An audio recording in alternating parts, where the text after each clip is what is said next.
Le garrot est une procédure exceptionnelle. Lorsqu'un sauveteur se trouve seul, en présence de plusieurs victimes, dont l'une présente une hémorragie grave, qui constitue une urgence prioritaire, il faut arrêter l'hémorragie. La pose d'un garrot va permettre au sauveteur d'apporter des soins aux autres victimes en attendant l'arrivée des secours.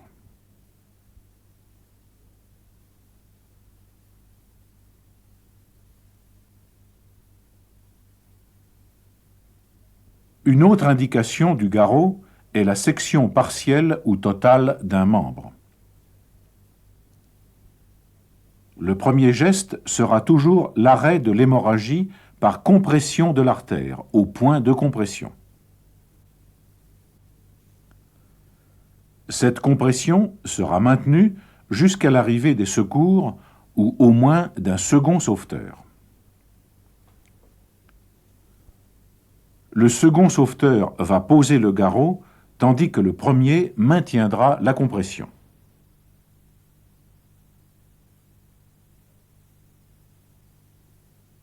Voici comment il faut poser un garrot. Au membre inférieur, fléchissez la cuisse de l'accidenté, puis pressez très fermement avec les 2 pouces, en cédant du poids du corps, au point de compression de l'artère fémorale. Passez autour de la cuisse un bandage replié plusieurs fois sur lui-même et qui aura au moins la largeur d'une main. Nouez-le le plus près possible du point de compression. Serrez le garrot à l'aide d'une tige rigide et solide, de bois ou de métal, qui servira de tourniquet. Tournez cette tige jusqu'à ce que l'hémorragie cesse. Relâchez la compression en vous assurant qu'il n'y a plus de saignement. Immobilisez alors le tourniquet dans sa position à l'aide d'un second lien.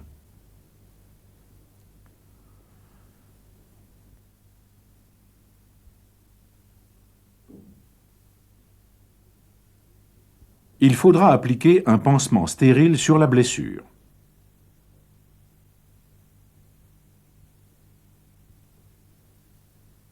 Toute hémorragie peut s'accompagner d'un état de choc. Surveillez le blessé en permanence.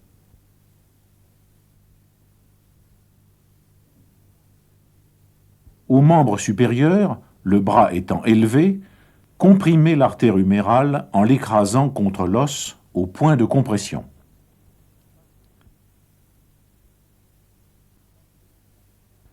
Passez un garrot-cravate autour de la racine du bras, serrez-le progressivement et très fermement jusqu'à ce que l'hémorragie cesse.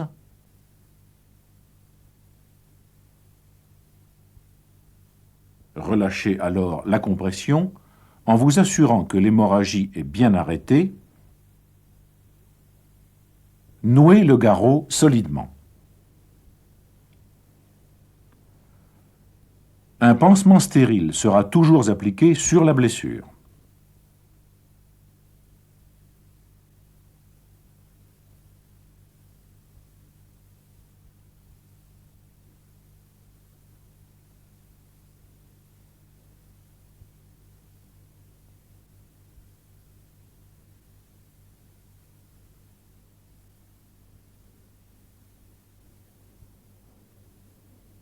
Ne cessez jamais de surveiller le blessé qui peut à tout moment présenter un état de choc. D'ailleurs, dès maintenant, le blessé est en urgence médicale. Ne desserrez jamais le garrot.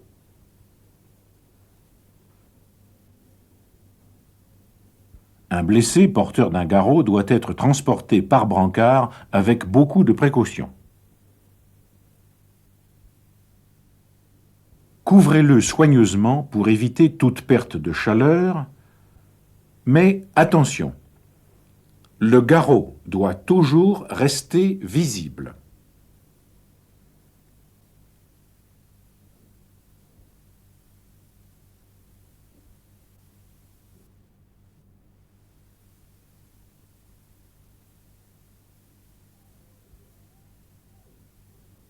Accrochez bien en évidence une pancarte portant l'heure exacte de la pose du garrot et l'identité de la victime.